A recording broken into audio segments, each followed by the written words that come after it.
চলো, অনেকদিন রান্নার ভিডিও আনিনি। আজকে রান্না তো নয়, একটা স্ন্যাক্স আইটেম করছি। তো প্রথমেই দেখো, তেল দিয়ে কড়াইয়ে ডিমটা ভেজে নিয়ে গেলাম। তো বুঝতেই পারছো যে আমি কি করতে চলেছি। দেখবে, প্রথমে আলু, গাজর, কাঁচা লঙ্কা দিয়ে দিলাম কড়াইয়ে। আবার সুন্দর করে ওটাকে নেড়ে নিয়ে ভালো করে ভেজে নেবো। এবার লবণটাও দিয়ে দেবো।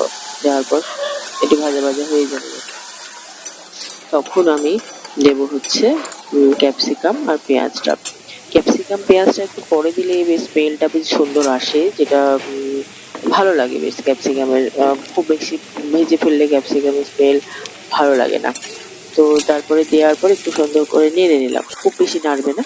সুন্দর করে ভাজা ভাজা হয়ে যাওয়ার পর চাউমিন যেটা আমরা সেদ্ধ করে রেখেছিলাম সেটা দিয়ে দেবো। কিন্তু তার আগে আমি একটা সস দিয়েছি, দেখো। সেই সসটা দেওয়ার পর এই যে সসটা দিলাম। সসটা দেওয়ার পর এত সুন্দর একটা কালার এসেছিল, বেশ ভালো লাগছিল। আর একটু স্পাইসি হবে, একটু স্পাইসি সস যেহেতু ওটা। আর কোনো কিছু আমি ইউজ করিনি। তারপরে দিয়ে দিয়েছি চাউমিনটা। চাউমিনটা দেওয়ার পর সুন্দর করে ভালো করে নেড়ে নেবে, যাতে সবটুকু মশলা এই চাউমিনের মধ্যে লেগে যায়। আর যদি লবণ একটু লাগে, একটু চেক করে লবণটাও দিয়ে নেবে। তাহলে দিয়ে নিয়ে একটু সুন্দর করে নেবে। এত সুন্দর কালার হয়েছে, তোমরাও দেখে বুঝতে পারবে হয়তো ক্যামেরার মধ্যে, জানি না। তারপর ডিমটা যেটা ভাজা ছিল সেটাও দিয়ে দিলাম।